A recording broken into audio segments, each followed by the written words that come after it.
Happy New Year, everyone. It's Lou again, a common sense patriot. It's been a while, and of course there is much to share and discuss about recent occurrences, but obviously too much for a single installment. So, we must eat the proverbial elephant one bite at a time. In any case, today I want to share something with you that has bugged me for years, but I've never seen anyone address it. It's a First Amendment issue, so just to refresh everyone on exactly what that amendment says, here it is. Congress shall make no law respecting an establishment of religion, or prohibiting the free exercise thereof, or abridging the freedom of speech, or of the press, or the right of the people peaceably to assemble and to petition the government for a redress of grievances. So let's talk about that phrase concerning what's commonly referred to as freedom of the press. Use of the term press, pretty universally understood to be a reference to what we call today the news media, came about because the news came hot off the press, the printing press back then. As far as I can tell, printed newspapers first showed up in Europe and then in America about 1690. Some say it refers to anything printed on a press, which is a reasonable position as well, but does not materially change the discussion. So, as we move forward today, recognize that what our founders were referring to, at least in significant part, was that the freedom of the news media should not be restricted. Folks, that was a brilliant concept, given to us by a brilliant group of people. But let's evaluate for a moment just exactly what they meant. And it could have only meant one of two things in reference to the news media. It could have meant that the people professionally spreading the news had absolutely no restrictions on what they reported, or whether they even had to report the truth or not. It could have meant that the news media had no requirement to report accurately at all, and that there was no responsibility to be truthful. None. That freedom of the press meant that they could report anything they wanted, truth, fiction, or fantasy, and call it news. Or on the other hand, it could have meant that the news media had unrestricted freedom to research, investigate, and report on anything they chose to look into. That they were unrestricted in their freedom to report their factual, let me repeat that, factual findings of those investigations as news to the American people. So the first possibility is that our founders took the time and energy and hours of debate to place into our governing document, the Constitution of the United States of America, a clause that basically gave our news media unrestricted freedom to bullshit and lie to and manipulate Americans as much as they wanted to, while still calling it news.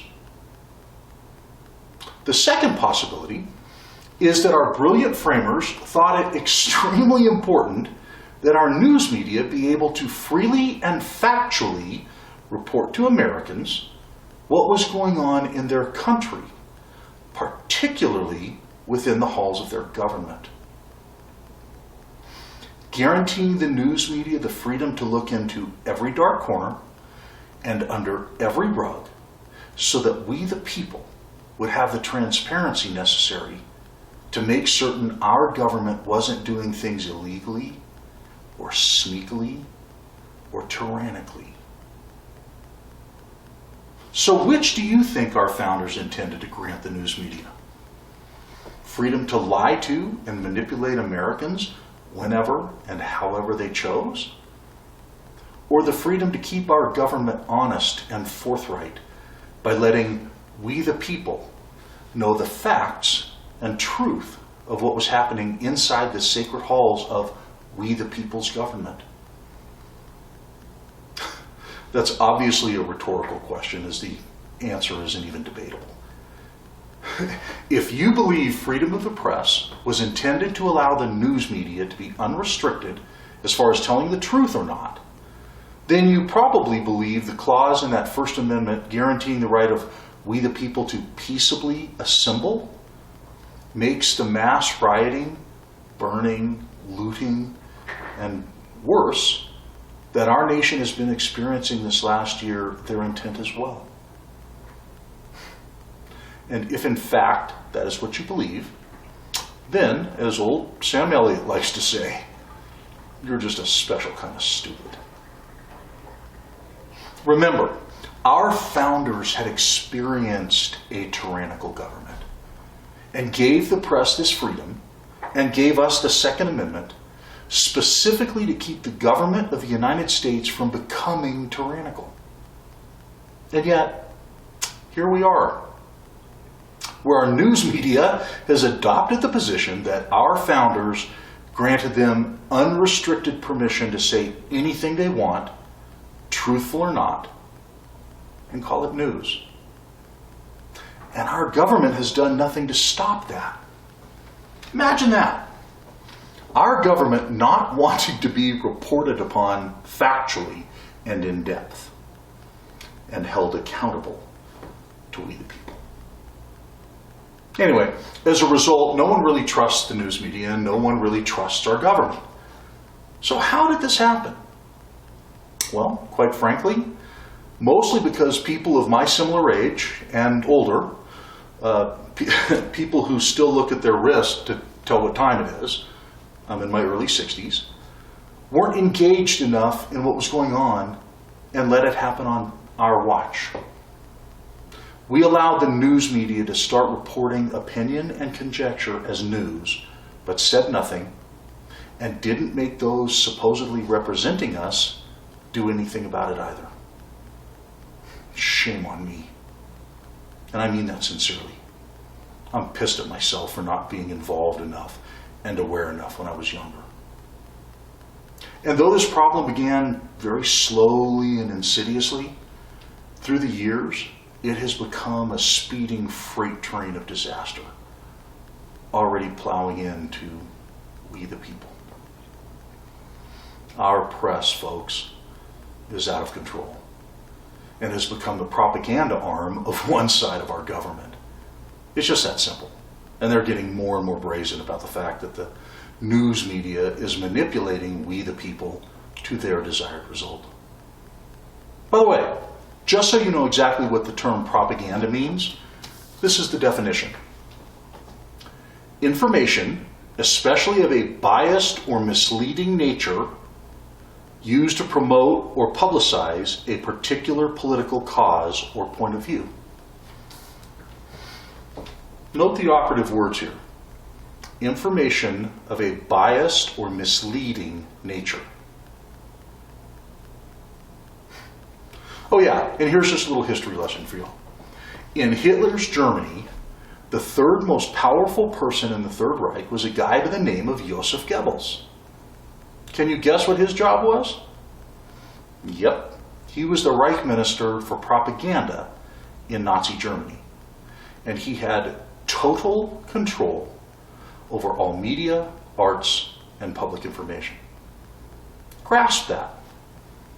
One man got to pick and choose what the entire population of a first world nation was allowed to hear and see.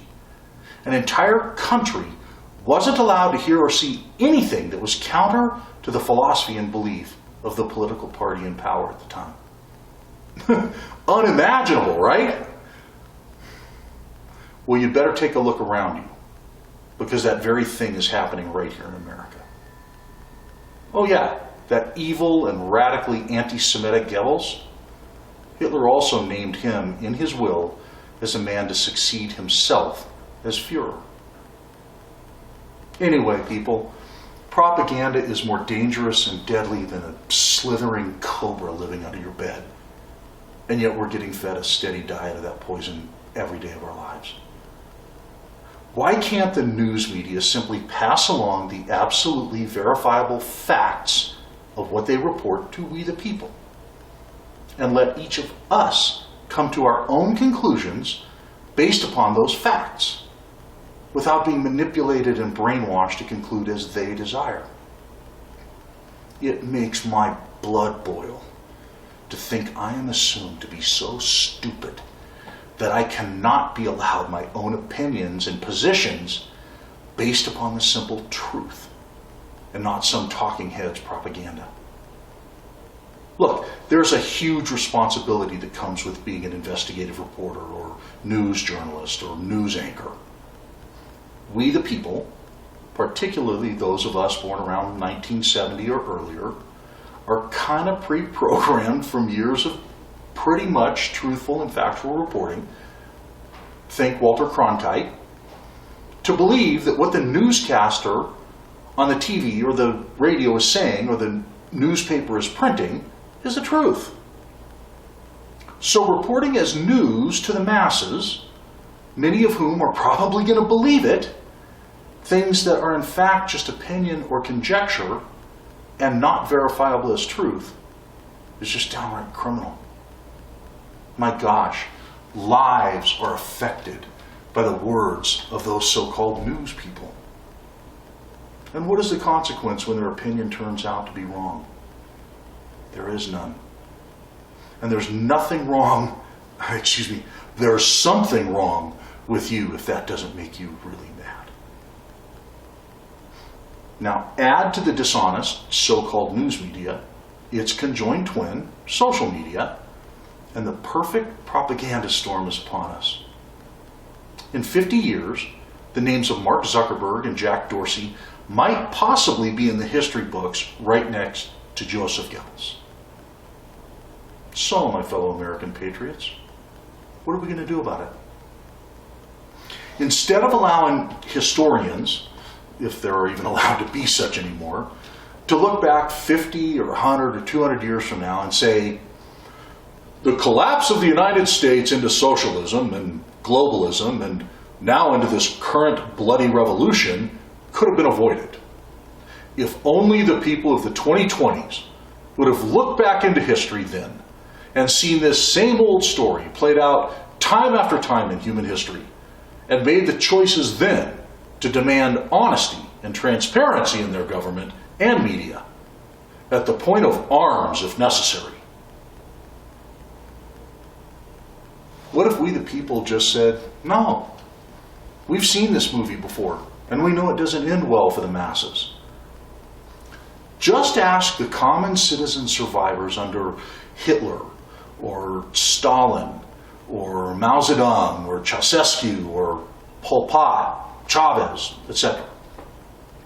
Ask them if they knew what they know now and could go back and stop the destruction of their countries if they would. What if we, American patriots, just stood up as one, all over the country, and said loudly and incessantly, no, no, no, not on our watch. Let's take the position that we the people will not go quietly into slavery and allow our precious nation to be stolen from us and our Constitution to be trashed. We the people will not be sold, yes, literally sold into socialism and eventually globalism.